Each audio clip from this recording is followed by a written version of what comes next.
What's going on YouTube? 6'5Rider here. Just leaving Palm Beach Harley Davidson. Been having a little issue with my bike in relations to the belt.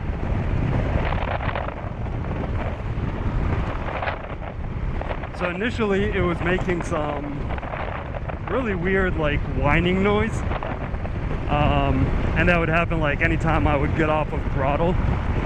It might have happened while I'm on throttle too, but you know, like with the sound of the engine, sound of the wind, I can't really hear it until I, you know, slow down or try to hit the brake or whatever. So I took it to Harley Davidson, and they basically said that my belt was too tight and they had to adjust the tension on it. So I was like, okay, cool, everything's good, whatever. I waited for about a few hours until they got it fixed. But then that same day when I took it home, bike was making some weird ass noise. It was kind of like more of a grinding noise, and again it was coming from the belt itself. So I made another appointment, went back, and apparently the belt was not aligned in the middle of the pulley. So basically they just adjusted it, tested it out, make sure everything was good, and we're good to go. I just realized that between all the test runs that I was doing with my motovlog setup and the many failed attempts of actually getting the audio to work the way it should, I never officially did a video to introduce myself. So I want to take this opportunity and the chance to go ahead and do that for you guys. So my name is 6'5Rider, and I ride a 2020 Softail Street Bob. You can call it a clubbed out Street Bob. And basically what I'm guessing what it entails is you got the fairing, you got the T-bars or riser bar setup, you got the saddleman seat, which I don't have. I have the Whiplash Gambler. And yeah, that's basically what the club style look was. I'm thinking that the club style was made famous by, you know, the famous show Sons of Anarchy, where they all had their bikes clubbed out, and basically it became a thing. Initially they had all their Dynas clubbed out. Now we got the Softail clubbed out. A lot of people do the club out their motorcycles if they have you know, anywhere between a Street Bob, Low Rider S. I got the stage 1 on it. I'm probably gonna do in the coming videos, I'll probably do a video that includes all the different mods that I've made to the bike for you guys to see. I live in down here in South Florida. That's why you see me riding on Interstate 95. If you've watched my last video, you will know how I feel about I-95, but that's besides the point. So yeah, I live in South Florida in Palm Beach County, about an hour or so north of Miami. I've been riding for, I want to say, overall, I want to say about between 8 to 10 years, on and off. I started initially riding a 2004 Kawasaki Vulcan, and then switched over to a Yamaha Striker. And last year I got my first Harley, this baby right here.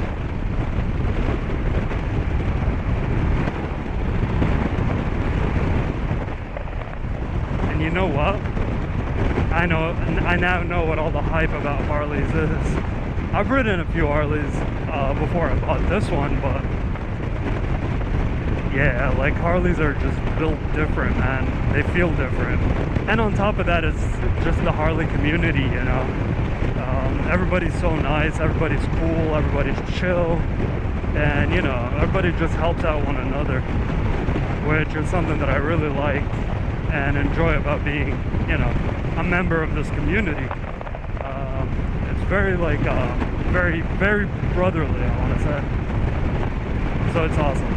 That's like one huge aspect of it. Like whenever I go to the dealership, I don't feel like I'm at a, you know, like an actual dealership. I feel like I'm with people I know, like, you know, extended family or whatever. Everybody's just so nice. They're all helpful. You can just stand around and talk about whatever, you know. They're just cool people overall. And I really, really appreciate that and appreciate being part of that Harley community. So what I hope to do with this channel, or actually I'll start off with the reason I started motovlogging. Basically, you know, like even before I bought this bike, I spent a lot of time like just chilling, watching YouTube videos of other motovloggers, and I enjoyed seeing people ride their bikes from this POV standpoint, right? Because it kind of made me feel like I'm riding the bike, which honestly is pretty fun for me. And so a couple of weeks ago, not a couple of weeks, I want to say about a month or so ago, I found my old GoPro Hero 3 just sitting around the house. And I thought I wanted to, you know, get it hooked up on my helmet and start recording my rides. But then when I did that, I realized, even though there was no audience, I wasn't planning on, you know, talking or anything, but I realized that subconsciously with the helmet, with the GoPro mounted on the helmet, I was talking. Basically talking to myself. And so, I felt like I wanted to do a little bit more with that, you know. So I went ahead and got the little mic adapter or whatever it is for the GoPro Hero 3 and hooked up a little lavalier mic and started just talking to myself. And that's where you can see a video linked in the description of my first video that I've done with that camera. Once I went home and started editing the video, I realized how much I actually enjoyed that. It was a lot of fun. And so I decided to, you know, I looked at the quality, I was like, this quality is shit. I need a better camera and I need a better mic setup. So I jumped on Facebook Marketplace and started looking around for a newer GoPro Hero. And I was basically just looking in there for about a week and a half, trying to find a really good deal. And I randomly stumbled upon this one right here. And it's a funny story because this was the cheapest GoPro Hero 7 that I have found in those 2 or 3 weeks that I was looking for one. All of them were like going for like $250, $280, even though like the brand new one is like, there's an offer for like $350 right now or something like that. So anyway, I was thinking to myself, I was like, why is this one so cheap? So I look at the description and it says, this is the title of the post: GoPro Hero 2.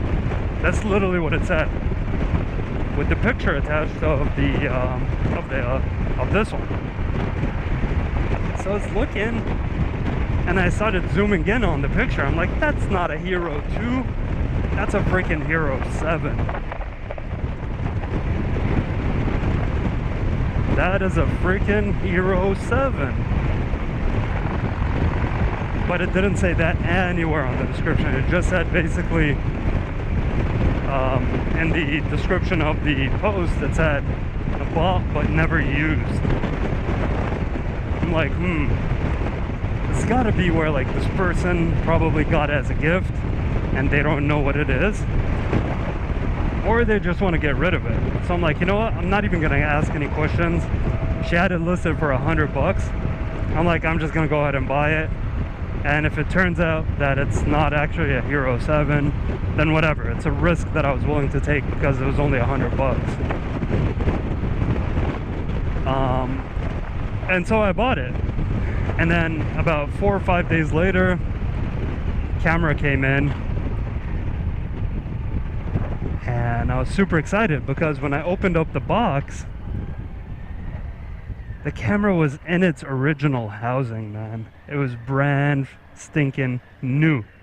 Brand new GoPro Hero 7 with the stickers on the screen, with the battery still in its plastic bag.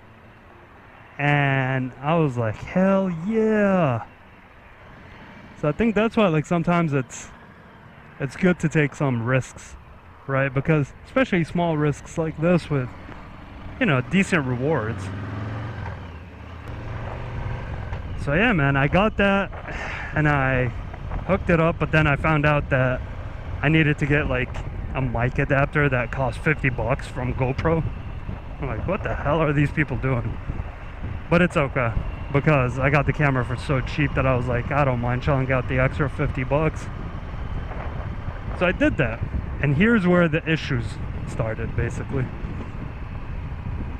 You know what? I'm pretty hungry. I'm gonna stop by Publix and get a sandwich.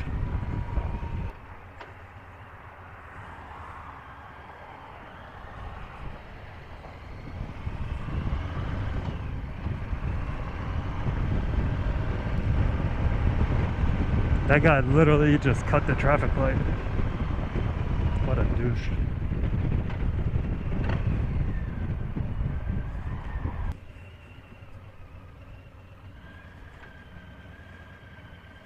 Alright, hold that thought.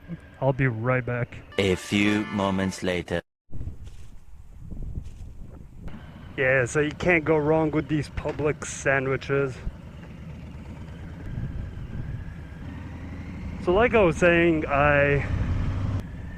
after I got the GoPro, got the ridiculous adapter for it, I then took it out for my first run. And guess what? Audio was not working as intended. Kept getting that clicking and popping sounds.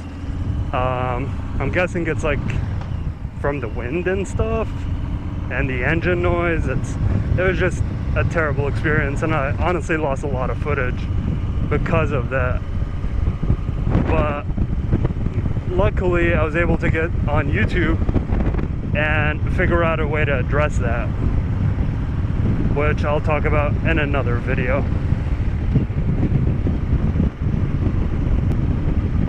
But yeah, so that's a quick introduction about myself. I hope to bring you guys a lot of good content as I progress with this channel.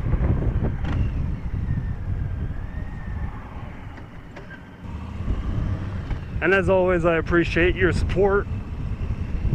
You can support me just literally by hitting that like button, subscribing to my channel that way, and hitting that bell notification. That way you'll know the next time that I put out some videos, and I promise you guys I'll be putting out a lot of cool videos. Ooh, ducks.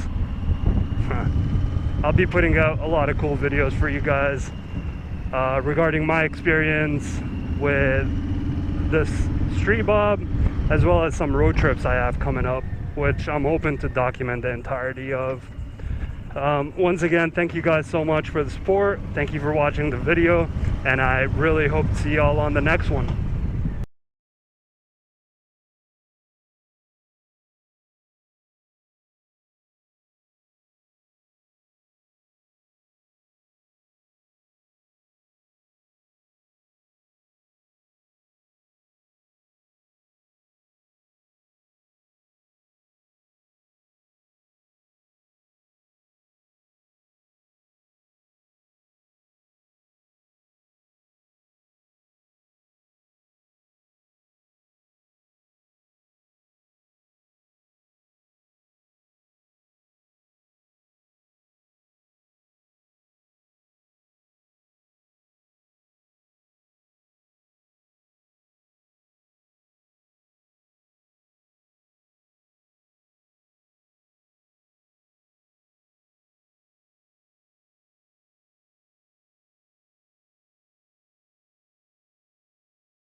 A few moments later.